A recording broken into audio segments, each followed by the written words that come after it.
have much. Next week coming up. So this is going to be, wait, do I need to do something or you do it? You don't have to do anything. Okay. Thank goodness. You're off the hook. I feel like I've been juggling like 8 balls for the I got last to 2 scoot over? hours. Okay. Oh, we got to slide out so he can put the slides between us. We are going to talk about the second coaches session and the elements in it so you can get prepared. And I cannot see to tell if where I am. Tim, am I okay? Yes. Yeah. Okay. Good. You're good. All right. Okay. So session number 2. Okay. So here's our coaching structure again, just kind of the flow of where we're going, where we're headed. We've seen it 1,000 times at this point. And this is really the session that we're going to dig through this wheel.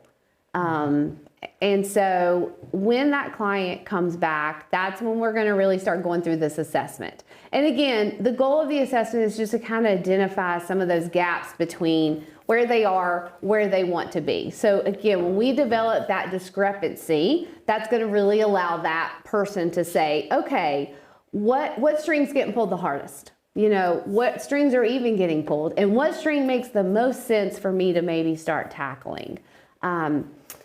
And again, this is where you may run into, okay, is there some ambivalence here? You know, like I really want to make some changes, and all of those things are going to surface from that assessment. And so that can be really helpful. Yeah. And, you know, there's a lot that you can learn in just talking through that assessment. And there's generally, at this point, a lot that they feel very comfortable about sharing at this point.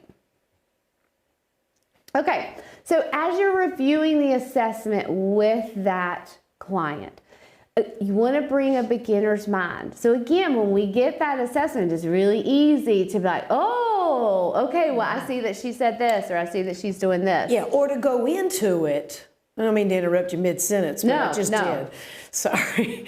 But to go into it from session 1 and what they came to you for, you still got to go back to beginner's mind, because I can tell you 8 times out of 10 it changes. Yeah. It's not what they don't start where they thought they were going to start, and that comes out in this assessment. Right. So beginner's mind is so important that you stay there and stay open with your questions, and don't let any questions become kind of leading in the direction of what they came to you for. Keep it all open as you're talking about this assessment. Right. Yeah, and right. don't let the difference between where they are now and where they want to be, don't let that guide it. Somebody might be at a 1 and want to be a 10, and that still might not be where they choose to focus. They might choose to focus on something that they're a 4 and they want to get to a 6, and that's fine. Right. Yeah, just Right. wide open beginner's mind. Yep. Very important. And they've learned a lot about themselves in doing it. And so they're coming to you most likely with a different perspective than even that first time. Because again, no one's ever asked them about all of these other things, most likely. And so a lot of times there can be some, oh gosh, I never even realized that was a thing in my life until I stopped and thought about it. And you're gonna wanna seek out successes. They're going to come back to you, and it never fails. Every single one is like, oh my gosh, my sleep is terrible. You know, they're going to just be shooting all the negative right out at you. And Well, so they do think that that's what you're after. Like, well, we're just going to dig into the things that are bad and that I, have rated low, and you're not. You're digging into the things that they the ones they feel the best about, and you're going to do that first. And I'm jumping ahead because that's what I do. It's on a later slide. But yeah, so this is where you are going to start seeking out their strengths, their successes. You're going to start this whole thing out positive, positive, positive. yes, where did you feel good? So even with them kind of coming in, well, let's just talk about the areas you feel really good about, and then kind of go through those in the beginning. You'll have to change their frame right from the start for most people. Right. And again, the more they talk about some of those areas they feel good about, the more data you're gathering. Yes. Because as they're talking about it, you're kind of taking notes of, okay, so they feel pretty good in, their exercise. you know, they just started running and they figured out, you know, you learn a lot about their personalities and kind of what they are capable of in them talking about those positive things. So you can get a lot of good information out of that positive talk that you can pull back out later. Okay, so again, you're going to talk, you know, it's just a good way to explore the gaps and where they stand. And we're going to just continue to reframe what they consider to be failures as opportunities. These are all of these opportunities for us to grow. So these are just some questions that, you know, are fitting when going through the assessment. You know, what did you discover as you completed the wellness assessment?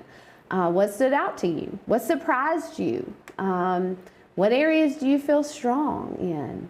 And then, okay, well, what were the areas that were a little challenging for you? And then when you really start to connect, when you really start to talk with them, you can start talking about, okay, well, how can some of these areas connect? These areas that we feel really good about, how can we connect those to some of those areas where you do feel like you're maybe ready to start making some changes? And, you know, are there patterns that you noticed in certain areas?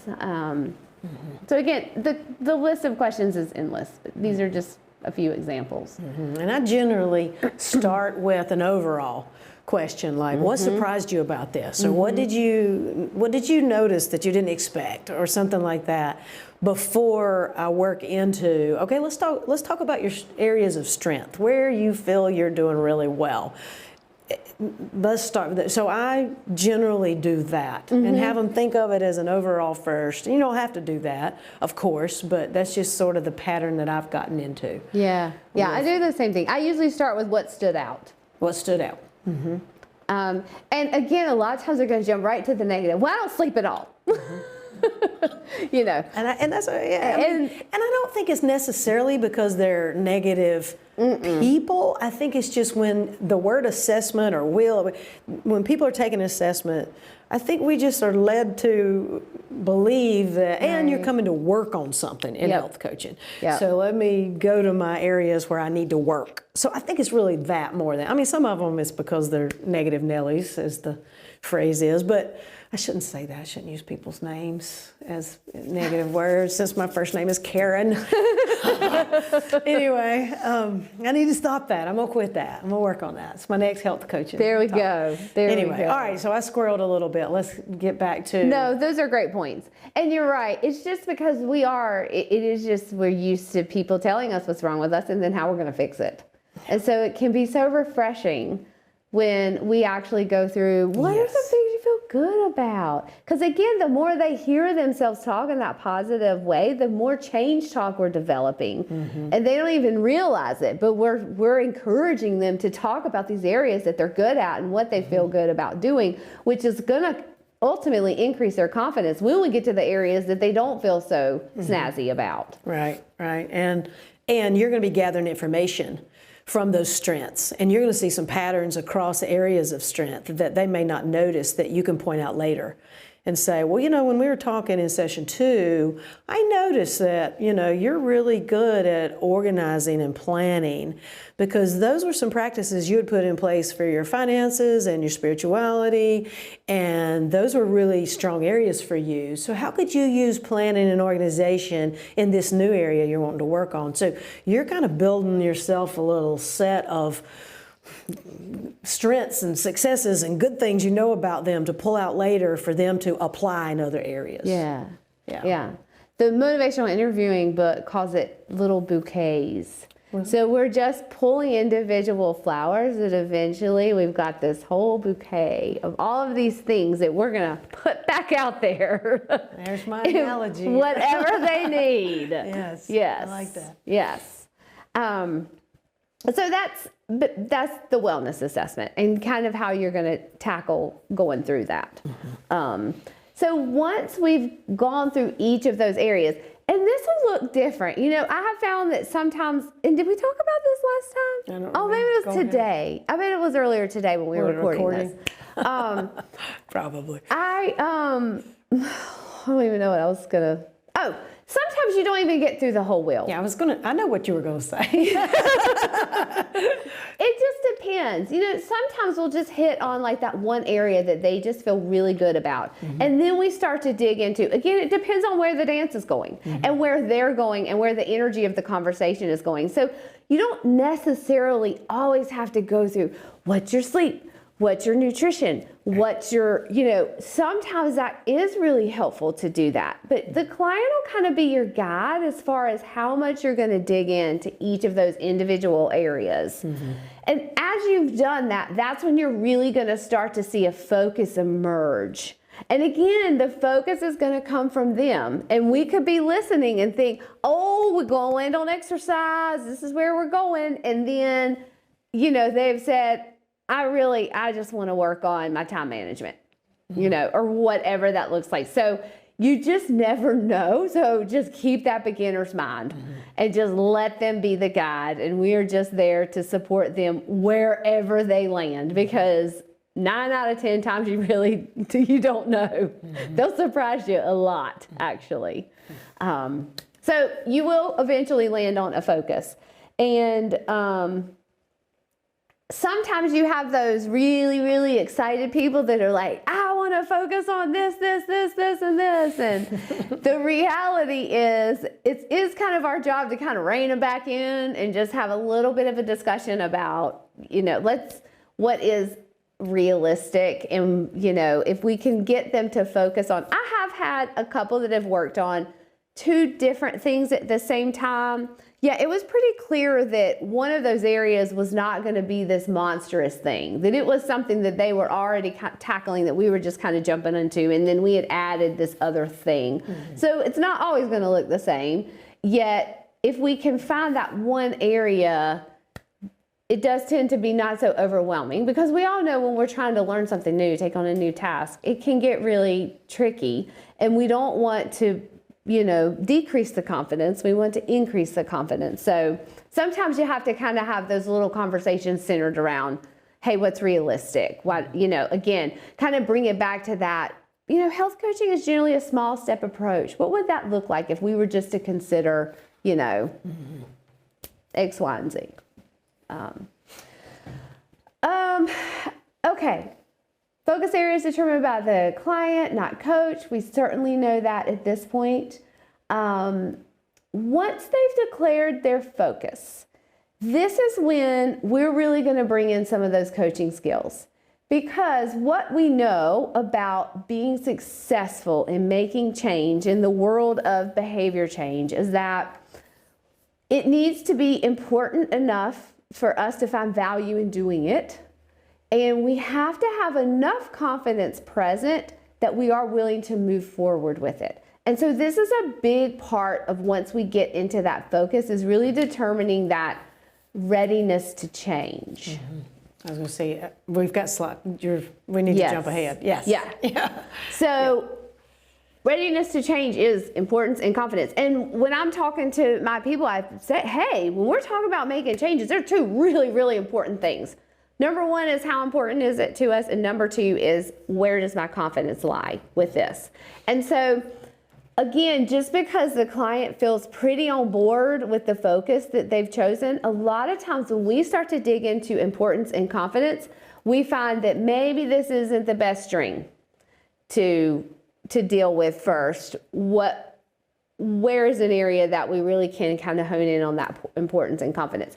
There are things that we can do to increase their importance, and there's things that we can do to increase their confidence. So once we land on here, and this is really somewhere where we want to go, yet we're finding that the importance or confidence is not quite as high that we would like to move forward, then there are some things that we can do to determine that. And then if on the other side of that we get to, it just sounds like the confidence is not there, what would focusing on something else look like at this point? And so this is where you're going to start to bring in your scaling. And this can be really helpful. And to do it for importance and confidence. And so basically what you're going to do is you're going to tell them, okay, so we have landed on a focus of sleep. When you think about your sleep and where your sleep is now, how important is it to you that you begin to make some changes in this area of sleep? And then you're going to have them put a number 1 to 10. And again, just like with the assessment, we don't want to really assume what we know that number means, because it's going to look different on everybody else. And so, okay, oh, my sleep, you know, right now it's incredibly important. It's a 7, you know, and then just a simple question of, well, what makes it a 7? And then just allow them to continue to talk about that. There's other questions where, you know, okay, so we'll say that they're at a 3, kind of a low number. Okay, well, what makes it a 3 and not a 1? And so when you ask in that order, what's going to happen is you're going to be pulling out change talk. Because now they're talking about why they're a higher number than what this other number is.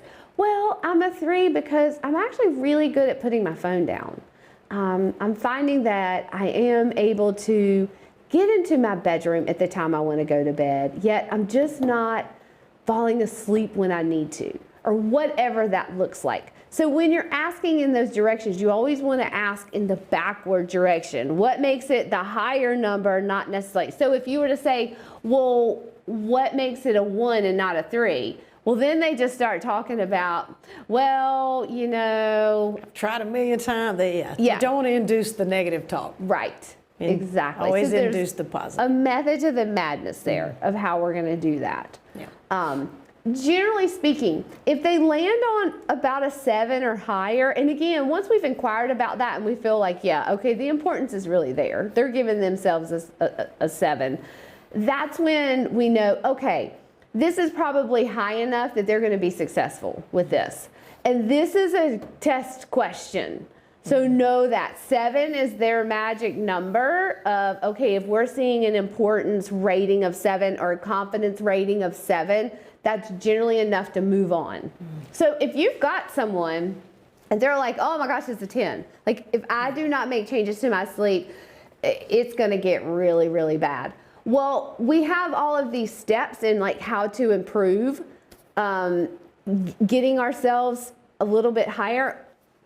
Move on. Like don't worry about that. Those are boxes we don't even need to check because they're already there. And I will say in private practice, most people come to you with I don't think I've ever had to try to move importance up. They come to you, it's a 10, it's a 9, whatever. Yep. It's confidence that I have to focus on helping bring up. Yeah. Is not importance. So most of the importance part. Now, probably you have to do it in corporate, have to work on importance a little bit, but mostly everyone has something that's important to them. Yeah. Right. Well, yeah. Right. And so I very rarely have to increase importance. Yeah. And if you don't need to, don't spend time talking about it in the session. Right. Move on. Yeah. Move on. Speaking of, we need to because it's 7:51. Oh, goodness. Okay. So, importance, same thing. Again, here are some of the questions that you can ask. You know, what makes it a 4 and not a 1? And that really allows that client to start talking about it. I already talked about all that. Okay, increasing importance. So this is when, if we do have a number that's a little bit lower, it can be really helpful to explore the pros and cons. Okay, well, what are the benefits of staying the same?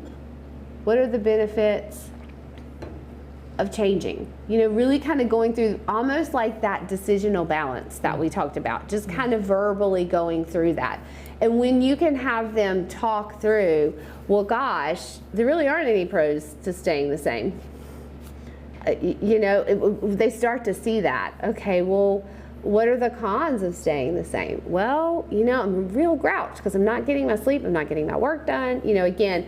And the more they hear themselves talking about all of these reasons, the more that importance just starts to grow. It is important for us to remain neutral when we're doing this because, again, we don't want them to think that we're, you know, trying to sway them that this has to be super important. How can this not be important to you? You know, so we really are there to remain truly neutral in this and just genuinely asking the questions. You know, what are the cons of changing? No one's ever asked them that before. And there may be some valid things that come out of that that will lead to a different focus. So, that's just a way of kind of allowing them to see how important this is. Okay. Then you can talk about the future. What does your future do? That vision that we talked about. What does that look like with change? What does that look like without change? So again, it's just another way of developing a conversation around some of the things that they want to see in that future self. And so some coaching questions: what are the benefits of staying the same? Double-sided reflections work really well in this circumstance. And just a discussion, what we need to give up to make this change. Again, just very neutral, valid questions of things that would be helpful for them to consider. Okay, so again, coaching questions. That's when you're going to decide, okay, to make a change or not. If you don't get the importance up, then there's no point in, let's just go ahead and move on and maybe talk about this is not your place to start. Right, exactly. And you always want to address importance first over confidence. Yes. Because if it's not important, it's never going to fly anyway. So we're not even going to waste our time increasing confidence if it's not important enough. Yeah. So you do want to start with importance, and if you feel like it's just not happening, okay, let's just go ahead and move on. And again, if you go back, if you're working through increasing that importance, if you're working through increasing that confidence, when you go back, reassess the scale. Okay, where would you rate yourself now? And generally you're going to see that number move up on that scale. And if not, then it may make sense to explore another area. So basically, confidence is the same principle. It's going to be the same scale. We're just talking about confidence versus importance. And again, if the confidence is in, now this you will see. Yeah. I really want to make a change here, but man, I have tried 1,000 times and I just don't know that I'm confident. That's when we're going to step in and really do some of these tools. And so you're going to just explore some things. What are their past successes? What have been some of their past experiences? And again, a lot of this will have already come out in the visioning. A lot of this will come out in the assessment itself. Right. You'll discover a lot of this. And so again, same thing, you're going to talk about the numbers. What makes it a 4 and not a 1? And so it's going to invite that client to just automatically start using change talk as you're going through this. Starts planting seeds in their own mind for boosting their own confidence. Yeah. Well, that one time I did it, I did it for a year. Yeah. I'm like, wow, well, let's talk about that year. Let's talk about that. Yeah. Exactly. So if you find that confidence is kind of falling on the lower end of the scale, explore the strengths, past successes, their self-knowledge. And again, this may not always be evident to them, Sometimes we do have blinders on to some things that, that have actually worked in the past. And then, reflect and inquire on statements they may have touched on previously. This is where a lot of those, this is where we start pulling flowers out of our bouquet of things that they've said before. And some of those coaching questions look like, what strengths do you have that'll be helpful? What past successes have you had? What do you know about yourself that would be helpful in seeing success? Again, a lot of some of these similar questions. This is the one time where it's going to be appropriate for us to just fire ideas at them. Yeah, we get to make suggestions, but couched in brainstorming. Yes, within the context of brainstorming. So once you kind of go through some of their strengths, past successes, it may be time to brainstorm. Hey, would it be helpful if we just brainstormed on some areas that you could start with? And when you're brainstorming, there's kind of a method to the madness of how you're going to do it. But brainstorming does allow them to kind of just, when you talk about, it's like, okay, there's no rules here. We're just going to throw some ideas out. Some ideas may be terrible. Some ideas may be phenomenal. And we're just going to go back and forth with these ideas. And so when we kind of let that guard down, sometimes the client, we've never landed on one that I've ever spit out. Like, it's always been something that they have generated. Yeah. So it does just allow them to kind of think a little deeper about, okay, what are some things that I can actually do? And again, just tell, there's no wrong answer here. We're just going to fire them out. And they get to choose. Okay, well, in all of these things, is anything resonating with you? What does, what are you connecting with here? And so again, this is the one time that it is appropriate for us to make suggestions in that setting without necessarily, we're going to ask permission. Would you like to brainstorm? Does that feel like something that would be helpful? And then we'll kind of go in. So just to kind of summarize, we'll kind of go through the strengths, do some brainstorming. If we still feel like they're, toddling there, well, now let's start talking about resources or referrals or other areas that they feel like might be of support to them.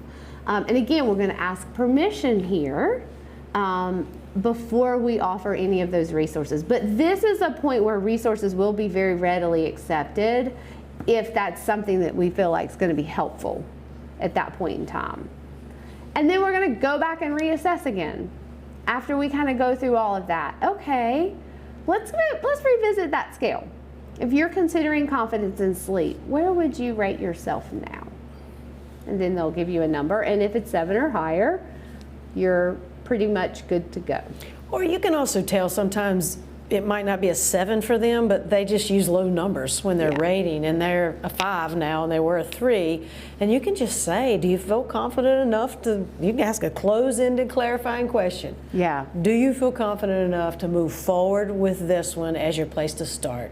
And they'll tell you yeah or no. Yeah. And if it's a no, go back to another one and work through it. If it's a yeah, start when it's a 5. But when you answer the question on the actual exam, you better say 7. Yeah. Right. There's a what we see, and then there's a what you need to answer. Right. There And you yes, absolutely, I've seen numbers lower, and they're motivated. They're ready. And they're going to gain, again, that's the beauty of it. And that's when I talk about the small steps again, of like, hey, we can take this in as tiny of a step as we need to, and then that confidence just starts to build. So it's not end all be all at a 7 in the real world. Right. I've absolutely seen people who have a perception of fairly low confidence, yet it has been so important that they really would, this is where they want to go. This is where they want to move forward. And sometimes you can tell, like, we might need to go revisit that wheel. Yeah. Yeah. So you're going to know.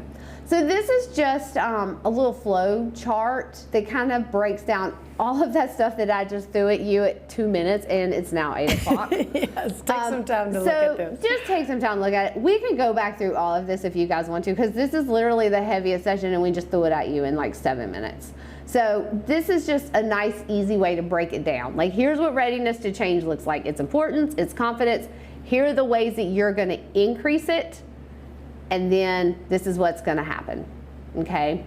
And so kudos to Beth for making this diagram. It's just a little summary to kind of, I'm a bullet kind of girl. Just give it to me in a flow chart, and it'll make sense. Yes. Okay, and we did it. We did it. Yes, this should be in Teachable. It's in Teachable.